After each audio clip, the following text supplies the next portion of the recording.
ન્યૂઝમાં આગળ વાત કરીએ તો ગુજરાત સરકારે હમણાં શાળાઓમાં ધોરણ 6, 7 અને 8ના પાઠ્યપુસ્તકોમાં શ્રીમદ ભગવદ્ ગીતાના મૂલ્યો અને સિદ્ધાંતોનો અભ્યાસક્રમમાં શરૂઆત કરાઈ છે।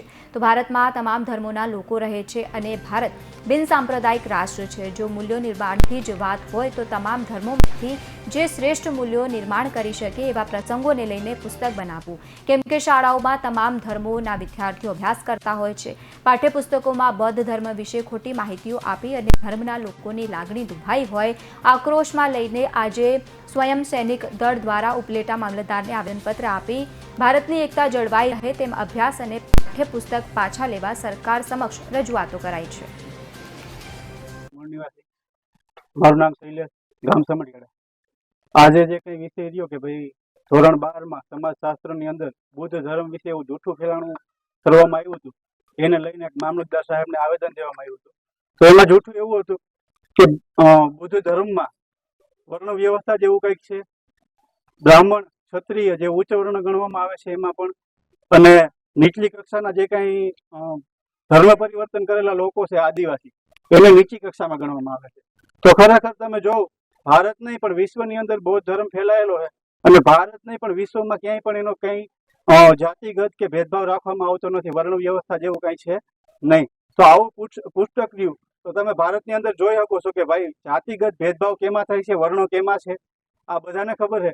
તો ખરેખર આવું જે કાંઈ જૂઠાણું રહ્યું એ ન ફેલાવવું જોઈએ। બૌદ્ધ ધર્મમાં કોઈ વર્ણ વ્યવસ્થા નથી, કોઈ જાતિવાદ નથી, અને 6, 7 અને 8ની અંદર જે ગીતાનો પુસ્તકમાં અભ્યાસ મૂક્યો હોય, તો આ અભ્યાસથી ને ક્યાંક ભારતની એકતા અને અખંડતાને તોડવામાં પ્રયાસ કરવામાં આવે છે। ભારત છે બિન સાંપ્રદાયિક દેશ છે, જેની અંદર દરેક ધર્મના લોકો રહે છે, અને દરેક ધર્મના લોકો, ભારત દેશની તાકાત એ કંઈક આવી જ છે કે વિવિધતામાં એકતા।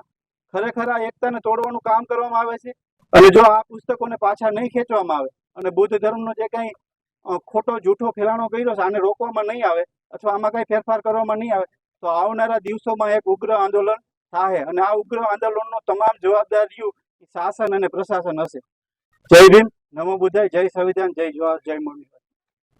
આજરોજ જે કાંઈ મામલતદાર સાહેબને જે કાંઈ આવેદનપત્ર આપવામાં આવ્યું, તો એનો મેઇન મુદ્દો એ હતો કે ભાઈ ધોરણ 6, 7, 8 ના જે કાંઈ પાઠ્ય પુસ્તકમાં જે કાંઈ ગીતાના પાઠનો ઉલ્લેખ કરવામાં આવ્યો અને ભણાવવામાં આવ્યું, તો એના અનુસંધાને જે કાંઈ આવેદનપત્ર દેવામાં આવ્યું કે ભાઈ ભારત દેશ રહ્યો એ સર્વ ધર્મના લોકોને વસવાટ કરતો દેશ છે, અને સર્વ ધર્મના લોકો જે કાંઈ રહ્યા એ ભારત દેશની અંદર રહે છે।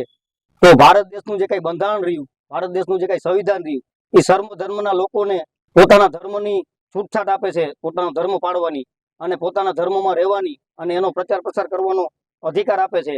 તો જે કાંઈ આ ઉલ્લેખ કરવામાં આવ્યો કે ભાઈ એક ગીતાનો પાઠ હિન્દુ ધર્મનો જે કાંઈ ગ્રંથ રહ્યો એ ભણાવવામાં આવે, ચોક્કસપણે એક જ ગ્રંથ ભણાવવામાં આવે, તો જે કાંઈ તમામ જે કાંઈ ધર્મના બાળકો રહ્યા એની અંદર એકની જ વિચારધારા મગજમાં ઉતરે, તો ક્યાંક ને ક્યાંક જે